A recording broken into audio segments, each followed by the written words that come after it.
क्या आपने कभी सोचा है कि किसी की चीज को बिना अनुमति छूना भी अपराध हो सकता है?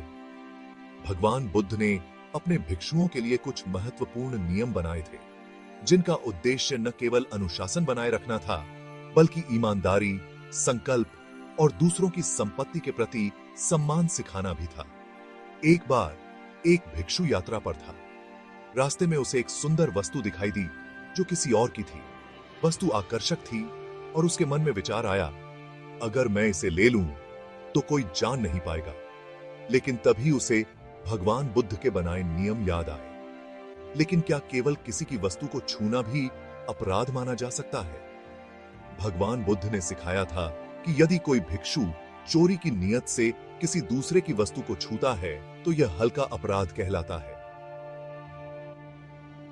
यदि वह भिक्षु इस नियत से उस वस्तु को उठाने की कोशिश करता है तो यह गंभीर अपराध कहलाता है। और यदि वह उस वस्तु को उठाकर उसे अपने पास रख लेता है तो यह संघ से निष्कासन योग्य अपराध बन जाता है, जिसके तहत भिक्षु को संघ से निष्कासित कर दिया जाता है। लेकिन क्यों इतने कठोर नियम बनाए गए थे? इस नियम का उद्देश्य यह था कि भिक्षु किसी भी प्रकार की चोरी की प्रवृत्ति से बचें और दूसरों की संपत्ति का सम्मान करें। यह केवल बाहरी अनुशासन नहीं था, बल्कि आंतरिक नैतिकता को मजबूत करने के लिए भी था। भगवान बुद्ध ने सिखाया कि भिक्षुओं को न केवल क्रियाओं में बल्कि विचारों में भी स्पष्ट और शुद्ध होना चाहिए। यह नियम हमें भी सिखाता है कि दूसरों की संपत्ति का अनादर करना, चाहे वह कितना भी छोटा हो, अनुचित है।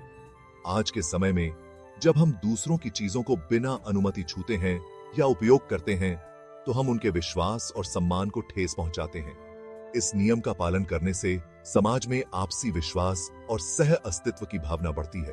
भगवान बुद्ध का यह नियम हर व्यक्ति के लिए जीवन में ईमानदारी और नैतिकता को अपनाने की प्रेरणा देता है। यह कहानी हमें सिखाती है कि हमें दूसरों की संपत्ति का सम्मान करना चाहिए, चाहे वह कोई छोटी वस्तु हो या बड़ी। बिना अनुमति के उसे छूना या लेने का विचार भी अनुचित है। जैसे उस भिक्षु ने अपने विचारों पर काबू रखा और सही निर्णय लिया, वैसे ही हमें भी अपनी इच्छाओं पर नियंत्रण रखना चाहिए और ईमानदारी का पालन करना चाहिए। भगवान बुद्ध द्वारा भिक्षुओं के लिए बनाए गए इन नियमों से आपको क्या सीखने को मिला? अपनी राय कमेंट में जरूर बताएं। और अगर आपके मन में कोई और सवाल है तो कमेंट में पूछें। वीडियो पसंद आया हो तो मेरी प्रेरणा का माध्यम बनने के लिए इसे लाइक, शेयर और सब्सक्राइब करना न भूलें।